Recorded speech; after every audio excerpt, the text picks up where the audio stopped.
In Latin and English, the passive voice requires a paradigm shift. We've always been taught that the nominative case, the subject, does the action of the verb. This is true, but only in active sentences.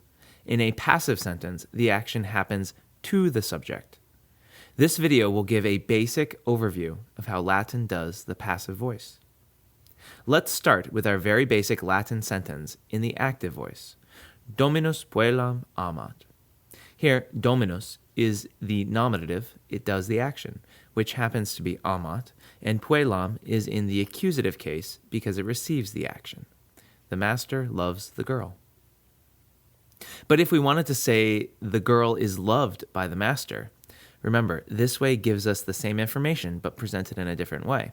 Here, the girl is the main focus of our sentence, not the master, and we need to change some things around.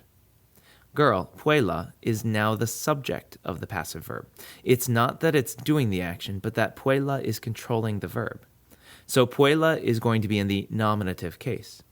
Since the verb in Latin often comes at the end of the sentence, we'll save that for later.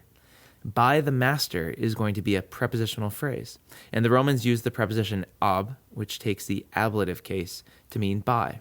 And remember, ab also means away from, but in passive sentences, we use by.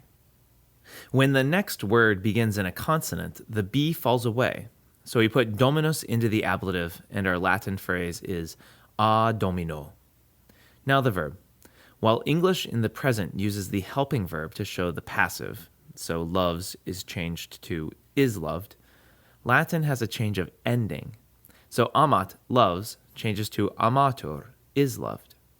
Many verbs in the present system show the passive with an R added on to the active ending, but more on this later.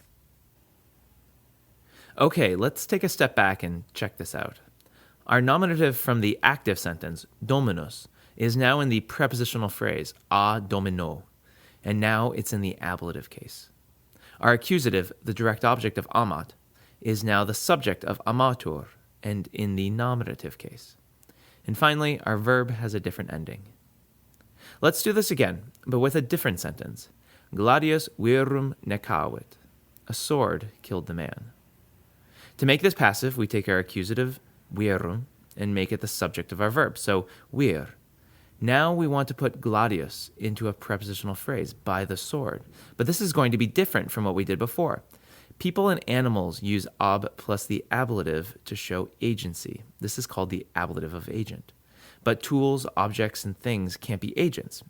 Things without minds can't do stuff. So we use a different ablative use, the ablative of means, which doesn't require a preposition. So gladius gets changed to just gladio, the bare ablative of means. And finally, we change our perfect tense necavit to necatus est, its equivalent passive form. Passive verbs in the perfect, pluperfect, and future perfect tenses use the past participle in Latin. Here, that's necatus, along with the equivalent form of sum esse. Perfect tenses like necatus est use the present tense of sum. So the passive form of gladius virum necavit is vir gladio necatus est. The different tenses of the passive voice work very well if you look deep into the theory of tenses. What I mean is that when you consider what tenses actually are, and then map the conjugations of the passive voice onto this, you'll get a striking pattern. So Latin tenses are actually made up of time and aspect. Time is pretty obvious, that's the present, past, and future, but aspect is the flow of the action. Latin essentially has two aspects, the continual and the completed.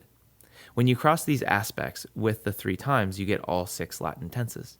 For example, the imperfect tense is the continual past, while the completed past is the pluperfect tense. For more on this, please check out my video on theory of tenses. The continual aspect has the 3 tenses that we consider to be in the present system, the present, imperfect, and future. These 3 form their passive voice with the endings or, ris, tur, mur, mini, untur. The imperfect and the future have their tense sign infix before these personal passive endings.